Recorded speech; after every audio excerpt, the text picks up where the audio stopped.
Hello students, मैं मोहम्मद सरफराज नवाज़ commerce की इस क्लास में आपका वेलकम करता हूं।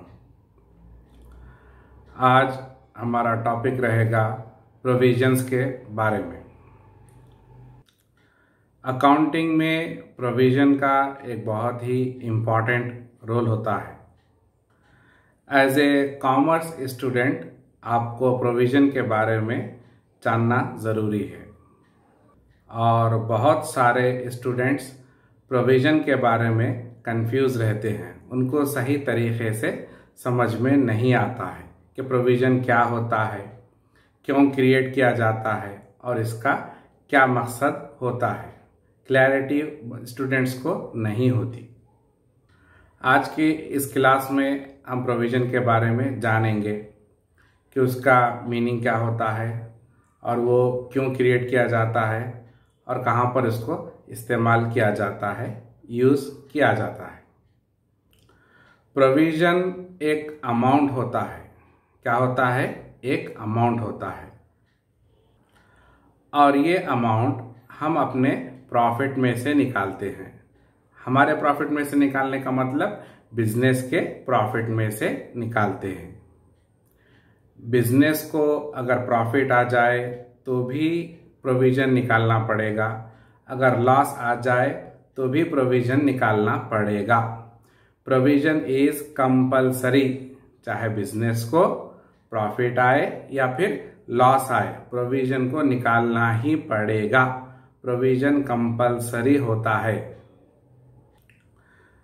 बिजनेस का जो प्रॉफिट आता है उस प्रॉफिट में से एक अमाउंट निकालकर सेट असाइड कर दिया जाता है, यानी कि अलग से रख दिया जाता है। क्यों अलग रख दिया जाता है? क्योंकि बिजनेस में नॉन लायबिलिटीज होते हैं, यानी कि ऐसी जिम्मेदारियां होती हैं जो आप जानते हैं और अमाउंट को पे करना होता है। और बिजनेस में एंटिसिपेटेड लॉसेस भी हो सकते हैं। तो नॉन लायबिलिटीज और एंटिसिपेटेड लॉसेस के लिए प्रोविज़न को निकाला जाता है। प्रोविज़न में सिर्फ अमाउंट का अंदाज़ा लगाया जाता है। क्या लगाया जाता है? अंदाज़ा लगाया जाता है। किस बात का अंदाज़ा लगाया जाता है? एक्सपेक्टेड फ्यूचर लायबिलिटी या फिर एंटिसिपेटेड फ्यूचर लॉसेस या फिर ऐसे खर्चे जो फ्यूचर में हो सकते हैं और उनका कितना अमाउंट होगा हम ये यकीन से नहीं कह सकते, सिर्फ अंदाज़ा लगा सकते हैं।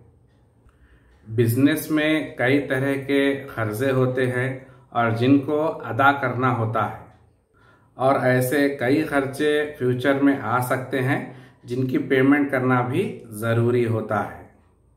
तो समझ में आया प्रोविज़न क्या होता है?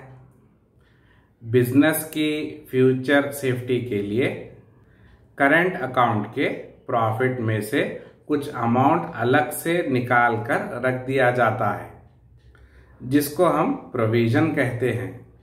क्लियर हुआ? समझ में आ गया? ये तो बहुत ही आसान सिंपल डेफिनेशन है आपको याद रखने के लिए।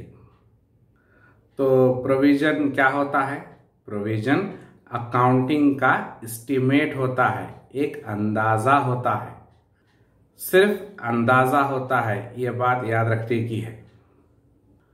और जो अमाउंट अलग रखा जा रहा है वो सिर्फ अंदाजे की बेसिस पर अलग रखा जा रहा है।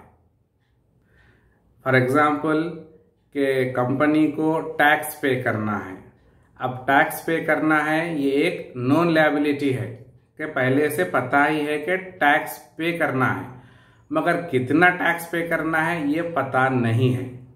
कितना टैक्स पे करना है ये कब पता चलेगा? जब टैक्स का असेसमेंट होगा तब क्लियर पता चलेगा कि कितना टैक्स पे करना है। तो उसके लिए बिजनेस क्या करता है? तो उसके लिए बिजनेस एक अलग से टैक्स पे करने के लिए एक अमाउंट निकाल कर अलग से रखता है, जिसको हम प्रोविज़न फॉर टैक्सेशन कह सकते हैं। ऐसे ही कई तरह के प्रोविजंस होते हैं, जैसे provision for bad and doubtful debts, यानी बुरे कर्जे, मशकूक कर्जों के लिए भी प्रोविजन निकाला जाता है। डिप्रिसिएशन के लिए भी प्रोविजन निकाला जाता है, जिसको प्रोविजन फॉर डिप्रिसिएशन कहते हैं। डिस्काउंट के लिए भी प्रोविजन निकाला जाता है, जिसको प्रोविजन फॉर डिस्काउंट कहते हैं। टैक्सेशन के लिए भी प्रोविजन निकाला जाता है, जिसको प्रोविजन फॉर टैक्सेशन कहते हैं। यानी कि ये तमाम नोन लायबिलिटीज हैं, जानते हैं कि ये होने वाले हैं, इनकी रकम अदा करना है, फ्यूचर में होने वाले खर्चे हैं। इन खर्चों के लिए अलग से अमाउंट निकाल कर रख देना ही प्रोविजन कहलाता है। प्रोविजन को जब भी क्रिएट किया जाता है तो बहुत ही केयरफुल तरीके से क्रिएट किया जाता है। करेक्ट और सही अंदाजे का होना ज़रूरी होता है, वरना इसका असर प्रॉफिट पर पड़ सकता है। तो समझ में आया प्रोविजन क्या होता है। मैं उम्मीद करता हूँ कि आपको आज की ये क्लास समझ में आई होगी। तो हमारी इस क्लास को यहीं पर ख़त्म करते हैं और फिर मिलते हैं अपने नेक्स्ट वीडियो में। तब तक के लिए थैंक यू।